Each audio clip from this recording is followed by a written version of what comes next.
Welcome to the Mental Fitness Podcast. Today's entrepreneurs are mental athletes that have to know about the mind and how to keep it fit.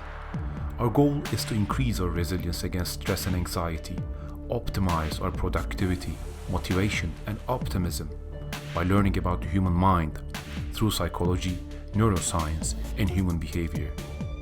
I'm your host Ozan. I'm a founder who has experienced the challenges of launching and growing a business and a keen student of human behavior over the last 15 years. I'll share with you what I know and learn. Hundreds of impactful, behavior-changing ideas are waiting to be discovered by us. Let's begin now.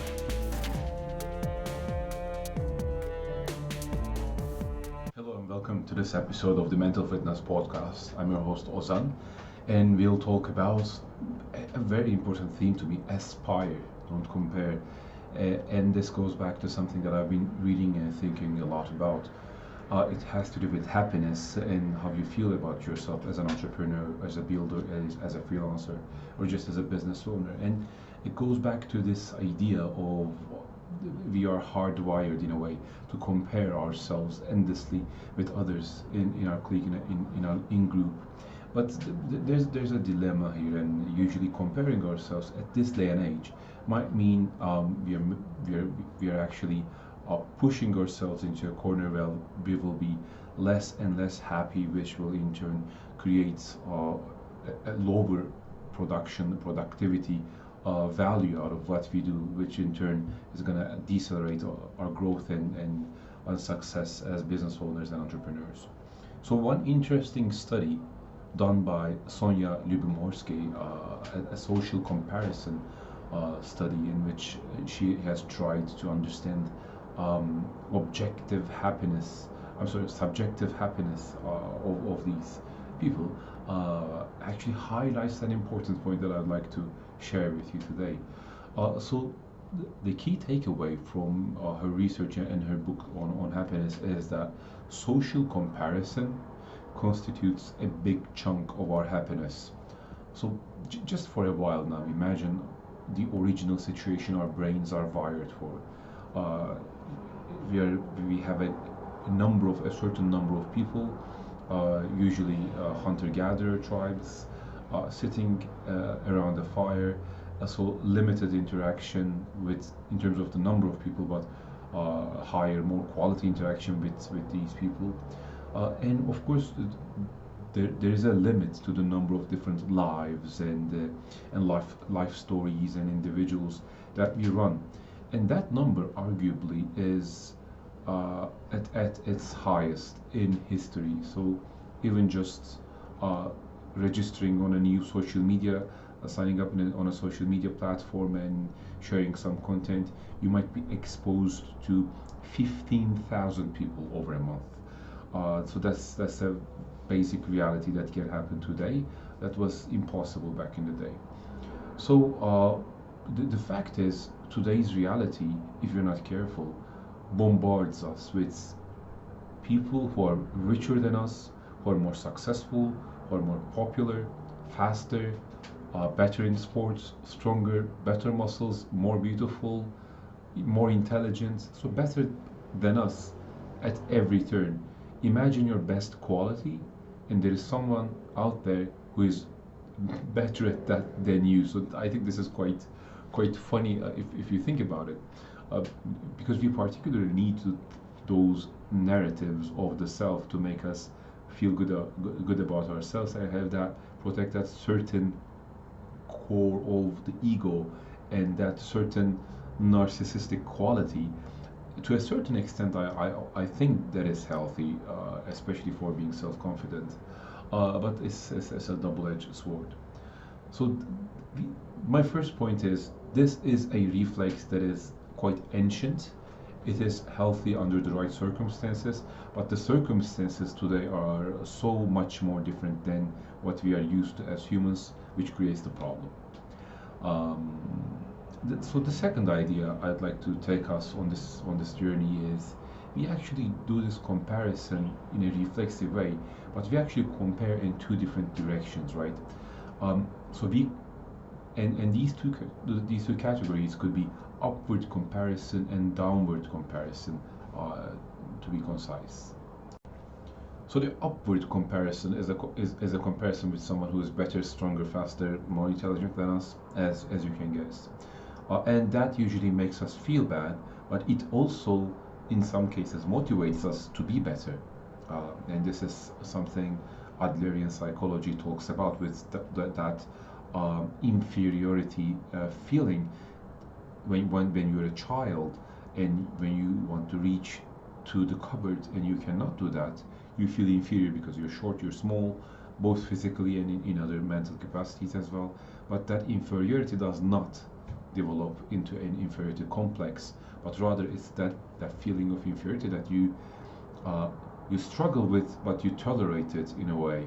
You learn to live with it, and as a result of that, you grow as a person. So upward comparison, that has that potential in some way.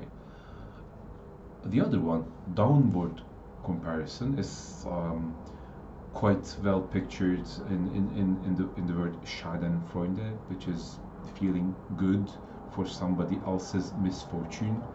So there are these shows and I remember seeing it at a friend's house, of morbidly obese people getting treatment and trying to lose weight.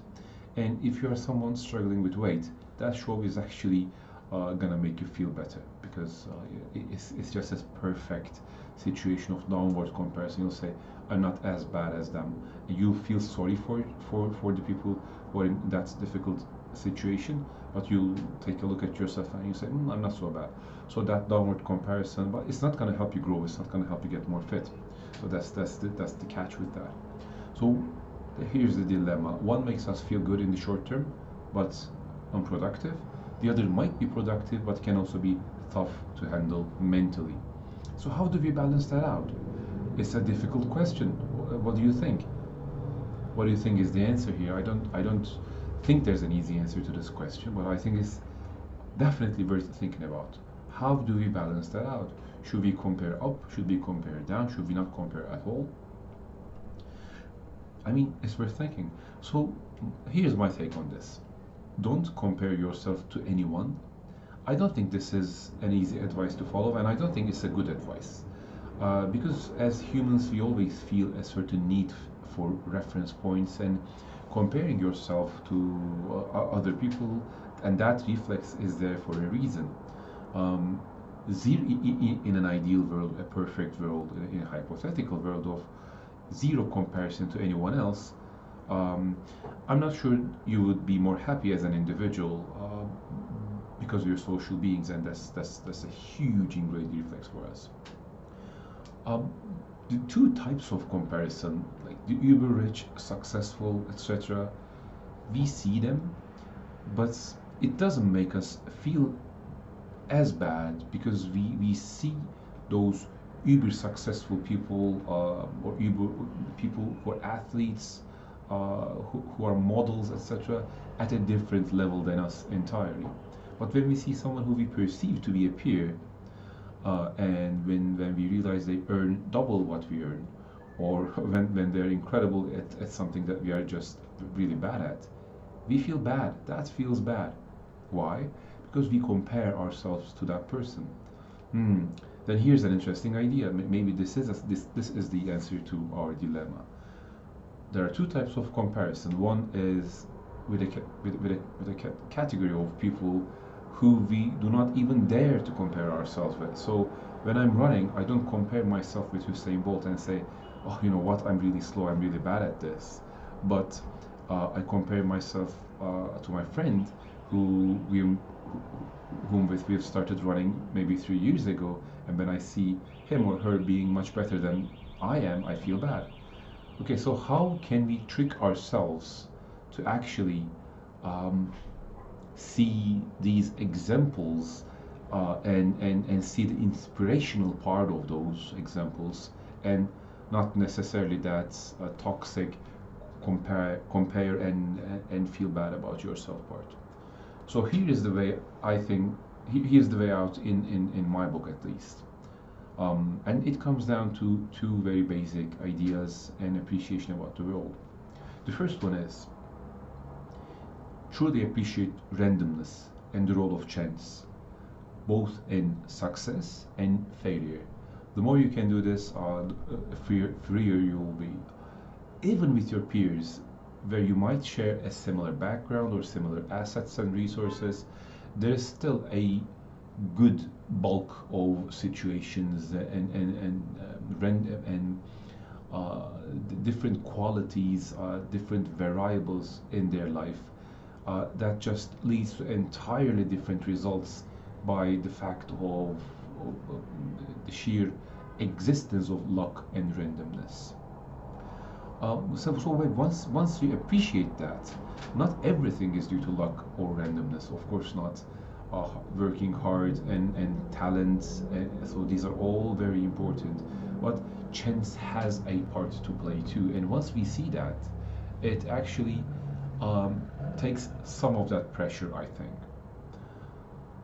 And the second, I think, so the first one is the true appreciation of randomness in both the success of some people and in the failure of others or in your situation. The second thought exercise that I think can be helpful is this. So, how good would your life look to someone in a worse spot than you? So does that correspond with your feeling of the current moment? What I mean is, so let's say over the last 3 years you have grown tremendously, both as an adult, as a business owner, as a friend, etc., and your happiness is much better. And imagine yourself 3 years ago looking at your life, and the feeling and the aspiration that person would feel versus what you're feeling in the current moment. More often than not, we adapt to this reality, and it's what's called hedonic adaptation. We adapt to what's good. We adapt to what feels familiar to us. So the second one is actually appreciating the role of the hedonic adaptation and realizing for every person that you look up to, so you compare up to, there is a person you can compare down to. And I think only by taking a broader holistic view of this whole ecosystem, having enough data in your sample set is what I mean. I think you can, to a certain extent, dial down the negative feelings that are associated with this comparison. So aspire, yes, aspire to the successful, aspire to those who have wealth, aspire to people who create value and are the things that you want to be. But while you are doing that, appreciate that there is a certain amount of luck in the person's people's lives that you aspire to. And second thing, take a holistic view and appreciate that for every person that you look up to, there's a person who is not in a very good position, who is looking up to you. I sincerely hope this conceptualization and ideas within this aspire, don't compare, is useful to you and helps you overcome a difficult situation, because being an entrepreneur is not easy. Having your own business is not easy. And these are the things that I use myself as well. And that's it for this session. Take care of yourself, and I'll talk to you in the next one. Bye.